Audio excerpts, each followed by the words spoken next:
नमस्ते। आज हम बात करने वाले हैं उन 3 आसान लेकिन बहुत ही पावरफुल नियमों के बारे में जो हमारे आसपास हर गिरती हुई चीज की गति को कंट्रोल करते हैं।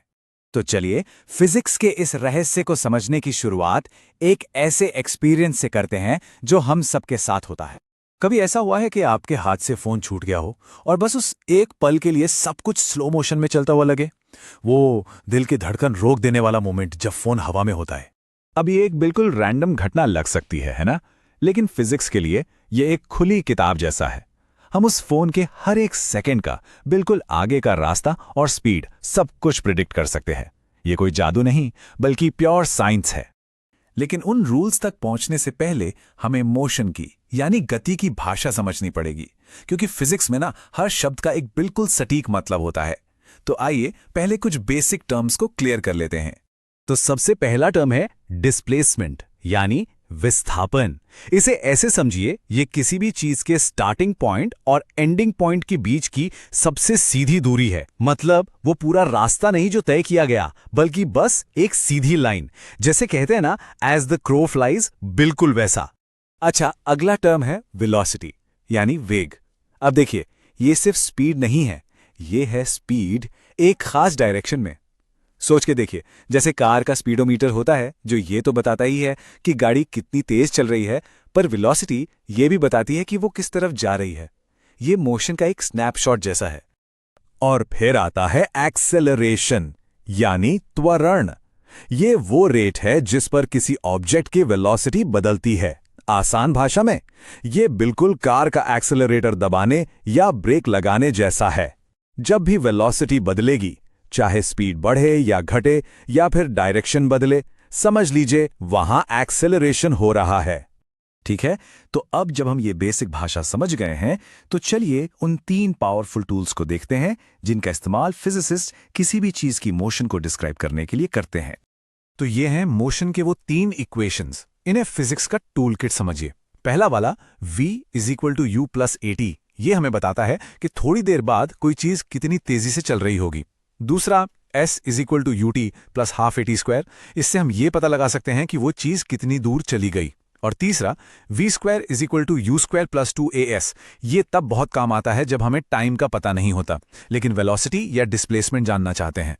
और जानते हैं इनकी सबसे कमाल की बात क्या है?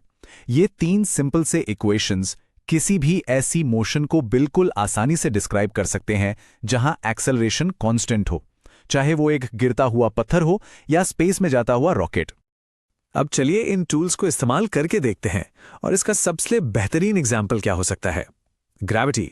तो जब हम कहते हैं मोशन अंडर ग्रेविटी, इसका सीधा सा मतलब है कि कोई भी चीज सिर्फ और सिर्फ अर्थ की ग्रेविटेशनल फोर्स के असर में चल रही है। मतलब एक आइडियल सिचुएशन में हम हवा की रुकावट या बाकी चीजों को इग्नोर कर देते हैं। सिर्फ एक फोर्स काम कर रहा होता है, ग्रेविटी। और ये फोर्स एक कांस्टेंट एक्सेलरेशन पैदा करती है जिसका एक जादुई नंबर है 9.8 मीटर्स/सेकंड²। इसे हम g कहते हैं। इसका मतलब क्या है? इसका मतलब है कि हर सेकंड जो चीज गिर रही है उसकी स्पीड 9.8 मीटर्स/सेकंड बढ़ जाती है, हर एक सेकंड। अब ये देखना बड़ा ही इंटरेस्टिंग है कि एक ही फोर्स 2 अलग अलग सिचुएशंस में कैसे काम करता है। देखिए, जब कोई चीज नीचे गिर रही होती है तो g पॉजिटिव होता है, उसकी स्पीड बढ़ती जाती है। लेकिन जब हम किसी चीज को ऊपर फेंकते हैं तो वही g नेगेटिव हो जाता है और उसकी स्पीड को कम करता है। फोर्स वही, बस डायरेक्शन का खेल है। चलिए पहले इक्वेशन को एक्शन में देखते हैं। मान लीजिए हमने एक चीज गिरा दी, उसकी शुरुआती वेलोसिटी या u 0 है। ग्रेविटी उसे 9.8 मीटर/सेकंड² से नीचे खींच रही है। तो जमीन से टकराने से ठीक पहले उसकी स्पीड क्या होगी? वो हम पहले इक्वेशन v = u + at से आराम से निकाल सकते हैं। अब सोचिए, हमने एक चीज ऊपर की तरफ फेंकी, उसे हमने एक इनिशियल वेलोसिटी u दी है। ग्रेविटी इसके अगेंस्ट काम कर रही है, इसलिए एक्सेलरेशन नेगेटिव है। चीज धीरे धीरे स्लो होती जाएगी जब तक कि वो अपने सबसे ऊपरी पॉइंट तक ना पहुंच जाए। वहां एक पल के लिए उसकी वेलोसिटी 0 हो जाती है और फिर वो नीचे गिरना शुरू कर देती है। तो यहां सबसे अहम बात क्या निकल कर आती है ये कि चाहे कोई चीज ऊपर जा रही हो या नीचे आ रही हो, उसको कंट्रोल करने वाले नियम और फोर्स बिल्कुल एक ही हैं। फिजिक्स की एक खूबसूरत कंसिस्टेंसी है। ये दिखाती है कि नेचर कितने सिंपल रूल्स पर चलती है। तो अगली बार जब भी आप किसी चीज को गिरते हुए देखें तो याद रखिएगा, वो कोई केओस नहीं है, बल्कि एक खूबसूरत प्रिडिक्टेबल डांस है। और ये सोचने पर मजबूर करता है ना कि अगर ये 3 सिंपल से नियम एक गिरते हुए सेब को कंट्रोल कर सकते हैं, तो इस पूरे ब्रह्मांड में ये और क्या-क्या कंट्रोल करते होंगे।